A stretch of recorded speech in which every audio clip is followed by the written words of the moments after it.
disruptive. America that I fought for. Weird thing to happen. Hello, one and all. Welcome to this edition of Kitz Corner. It's been a fantastic day so far. So I don't know if people saw the solar eclipse. Being here in Ontario, Canada, because of the time of the year, and usually it's cloudy to begin with anyway, we didn't see much of it. It did get dark, but not like a total darkness. It was like a stormy dark. Also, I wasn't in the line of, what they call it, totality. That's apparently the projected cities that when the sun goes across, I was able to see. But I did watch it on TV later on. It was on the news, and you know, it is one of nature's miracles that, you know, if you had the chance to see it, then good for you. You were able to see a significant moment of history, and because you saw a significant moment in history, the establishment is pissed. So pissed off that they had to get their friends in the press to write this report here from NBC News that says solar eclipse will cost America almost $700 million in lost productivity. U.S. employers will see at least $694 million in missing output while workers gaze at the nearly 2.5-minute eclipse on Monday. NBC News, news for the people. Am I right? $700 million. Now, just that alone. Let's get to the article and then we'll discuss that. So, add next week's total eclipse of the sun to the list of workers' distractions that cost U.S. companies hundreds of millions of dollars in lost productivity. I love how they consider it a distraction. You know, a natural occurrence that happens, every 40 some odd years. Something beautiful to nature is a distraction for workers. Wow. American employers will see at least $694 million in missing output for the roughly 20 minutes that outplace firm Challenger, Gray, and Christmas estimates workers will take out of their workday on Monday to stretch their legs, head outside the office, and gaze at the nearly 2.5-minute eclipse.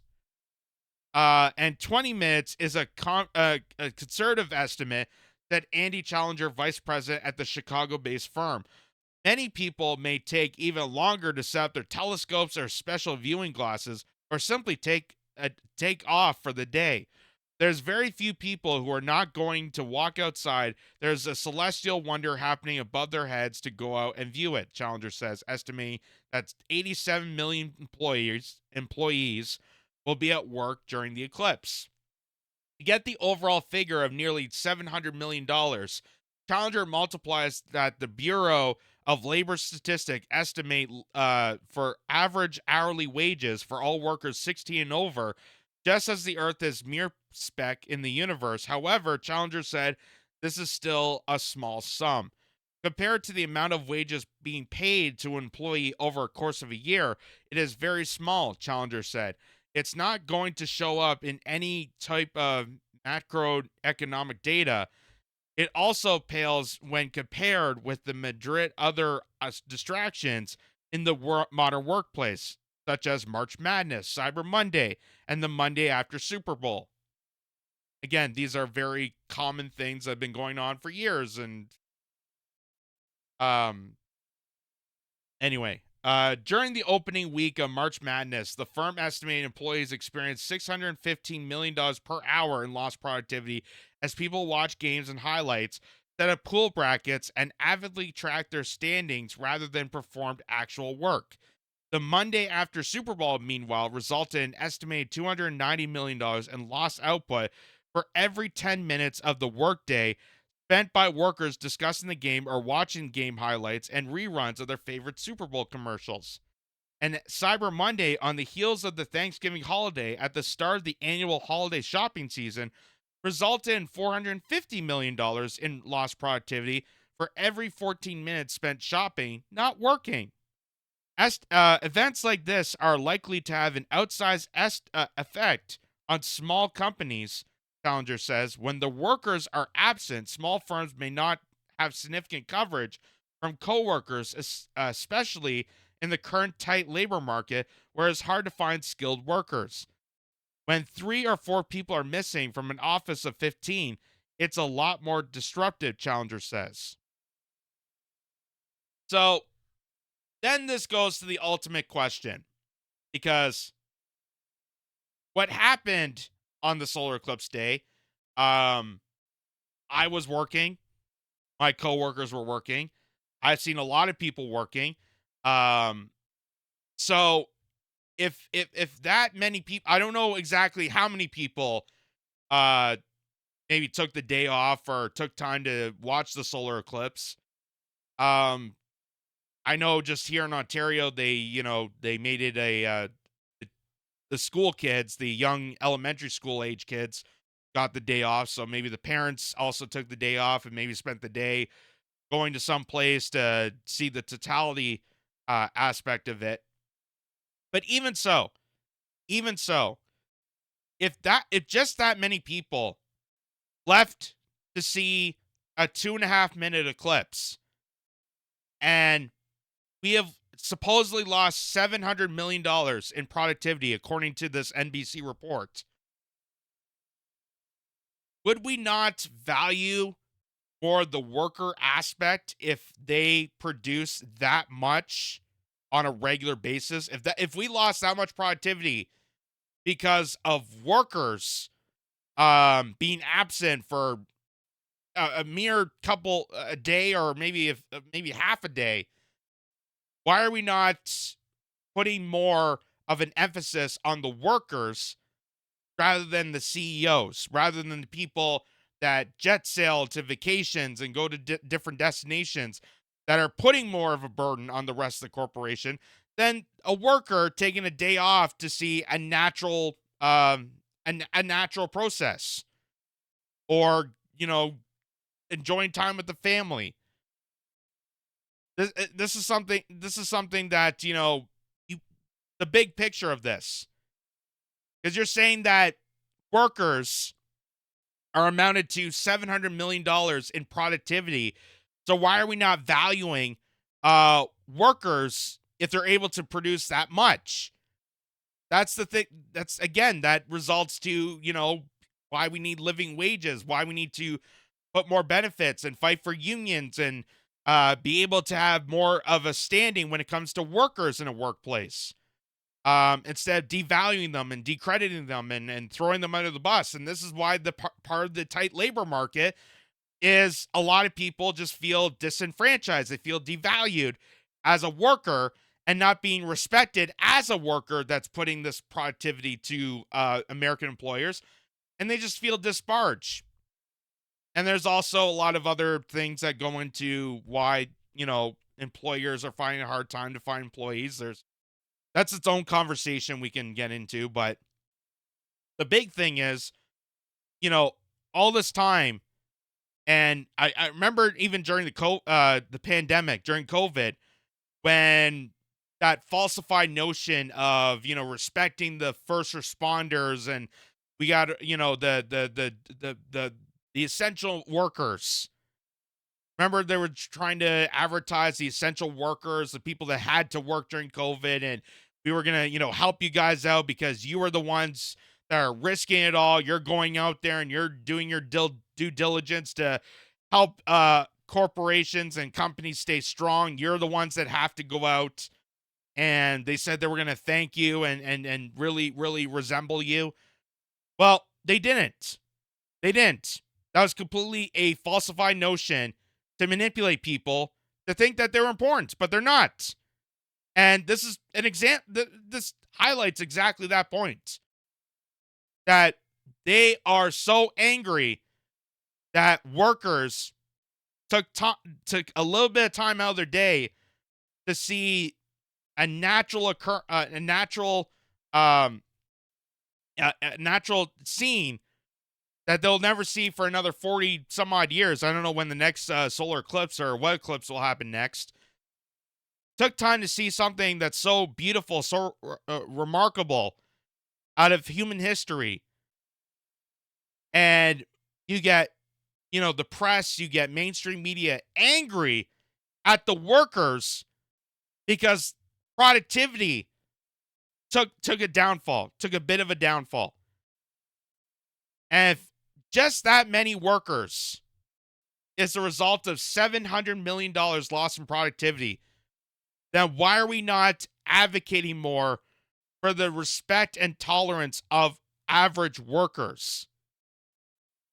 If they are the ones that are doing their job and outputting this much, and if just that many people, like I said, I don't have an actual statistic on how many people took the day off or went to a destination to see the solar eclipse, but if that many people did take that time off and resulted in $700 million loss, why are we not incentivizing more of a stable workforce and putting more emphasis on the respect of the workers that are producing this much output? That's the crony capitalist capture of these corporations. And that's why they try to falsify things by referring to you not as just a worker anymore, but they try to, they use the term family, or you're a team member, or you're, when you work for Subway, you're a sandwich artist. They try to, genderify, they try to lighten it and use those, delightful tropes to manipulate you to think that there's some sort of importance of you being in this corporation, you being part of this cognitive wheel of of corporations, of companies, when really they don't dignify you.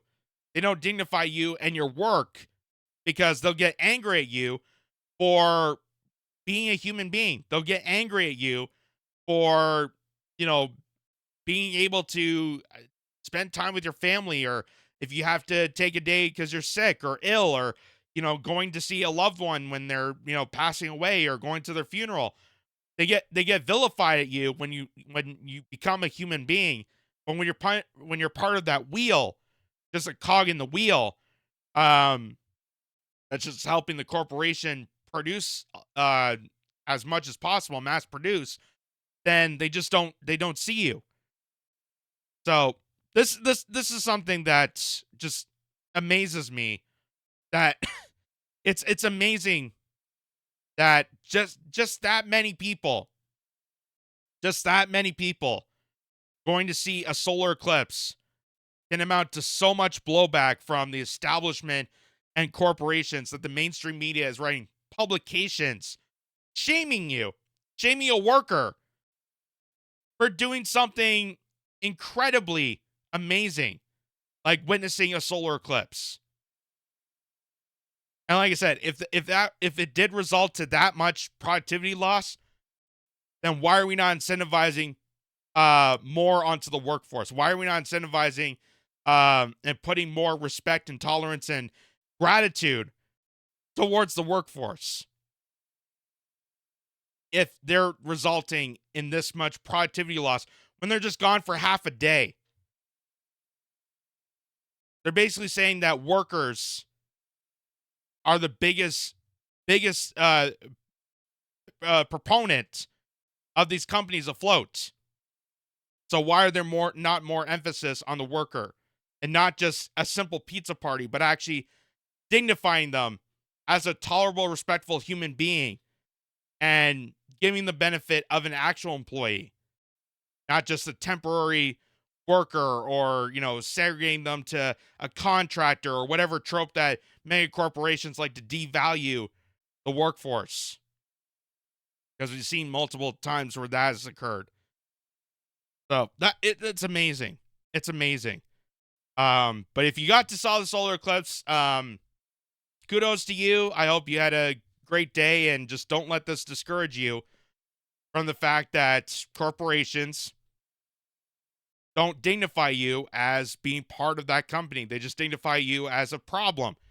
And, that's when they talk about labor costs, and they talk about how we need to cut back. And this goes into the whole immigration. This goes into AI and automation, because no matter what the wage is, and again, people will say, oh, well, increase minimum wage, that's going to affect all of this. They're going to cut back on jobs, and companies are going to disappear. It doesn't matter if it's $20 an hour or $0 an hour. You're going to be replaced because corporations, large companies know that they can easily replace you with automation that could work 24 hours a day. They don't need to give benefits. They don't need to give hourly wages. And they can just function a company through automation or an illegal immigrant coming into the country and give them less money because that immigrant is just looking to survive in whatever place that they're in right now. They're not going to incentivize to try to get more, and they could just take that job and give it to the immigrant. I'm not blaming immigration. I'm not blaming people for stealing jobs. I'm blaming the corporation for taking that job and manipulating people to incentivize for less pay and to corruptively dissemble their workforce. Just like how they're trying to track down on people that want to unionize, and a lot of the fast food workers, for example, that want to unionize and get benefits and actually be respected and tolerated as human being employees, are getting devalued by large conglomerates of these fast food giants. So it's just devastating and sad, but don't get discouraged if you actually saw the solar eclipse. When I saw it on TV, it was pretty interesting, but of course, in Ontario, Canada, when it's cloudy pretty much all winter. I guess that's why Canada has such a great dark sense of humor, because our winters are just cold and bleak and gray and dry, and just you have nothing else to do. So we have dark sense of humor up here. That's probably why.